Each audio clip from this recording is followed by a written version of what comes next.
বন্ধুরা, সবিতা বিপিন ব্লগে সবাইকে স্বাগত জানাই। সবাই ভালো থাকবেন, সবাই সুস্থ থাকবেন। আজকে নাতি আর ঠাকুমা দুইটা মাছ নিয়ে দাঁড়িয়ে রয়েছি।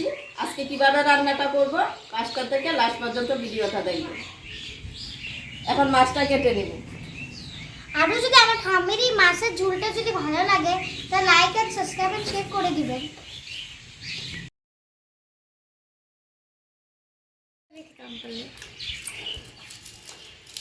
আমি দুজনে মিলে আজকে মাছ কাটে নিচ্ছি।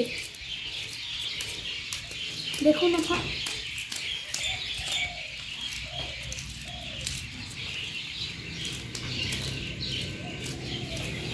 আমি এদিকে মাছগুলো কেটে নিচ্ছি আর আমি এদিকে আঁশগুলো ফেলে দিচ্ছি।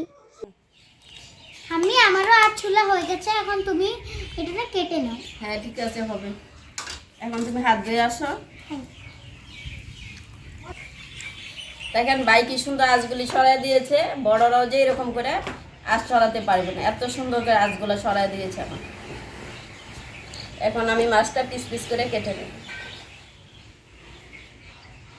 এখন মাছটা পিস করে কেটে নেব।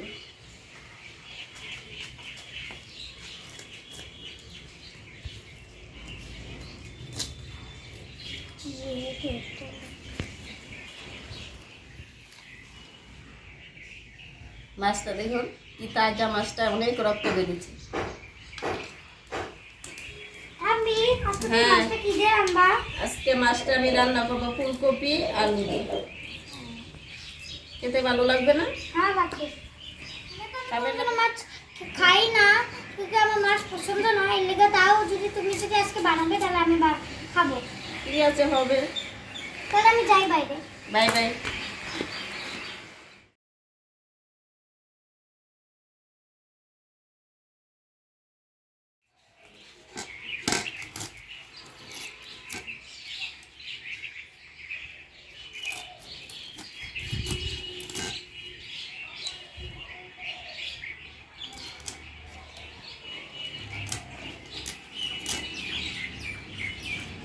সম্পূর্ণ মাছ কাটা হয়ে গেছে।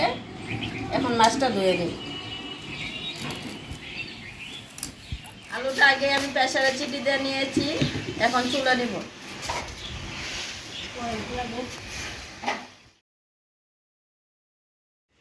এখন কেটে নেব ফুলকপি।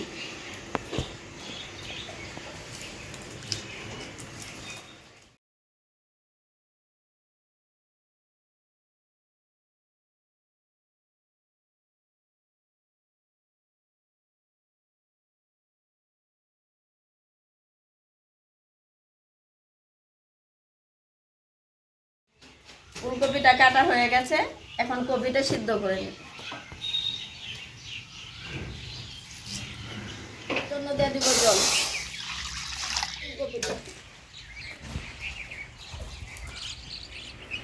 কপিটা সিদ্ধ হয়ে গেছে, এখন ঢেলে নিব।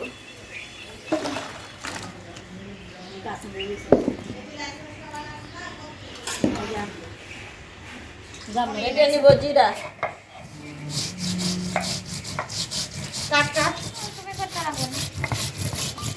জিরাটা আর ধনিয়াটা একসাথে বেটে নিয়েছিলাম, এখন উঠে নিব।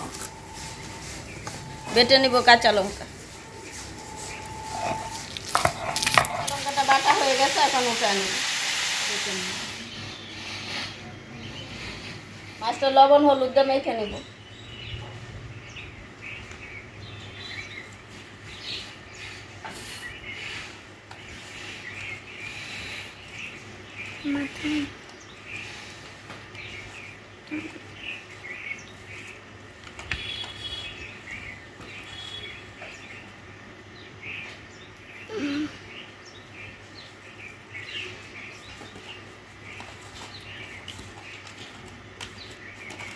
তেলটা গরম হয়ে গেছে, এখন মাছটা দিয়ে দিব।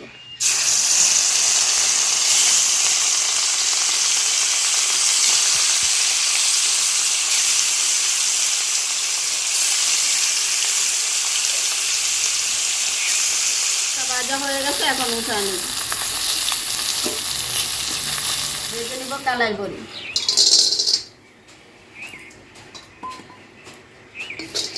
ভেজে নিব আলু।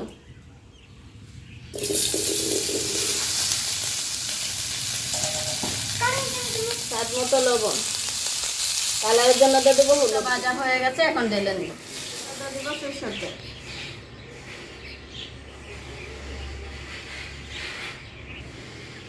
তেলটা গরম হয়ে গেছে, এখন দিয়ে দিব পেঁয়াজ কুচি।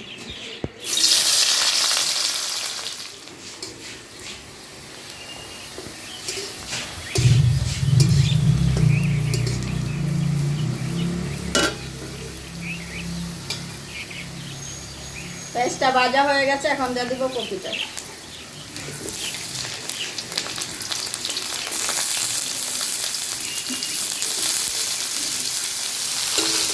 অল্প করে দিয়ে দিব লবণ, হলুদ গুঁড়ো,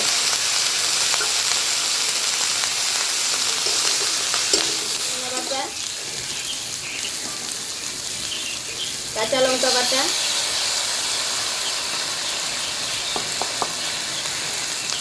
শুকনো লঙ্কার গুঁড়ো,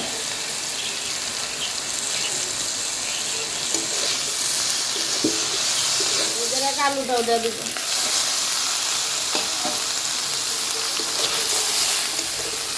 ভাজা হয়ে গেছে, এখন দিয়ে দিব জল। ভেজে রাখা বড়িটাও দিয়ে দিব, ভেজে রাখা মাছটাও দিয়ে দিব। এখন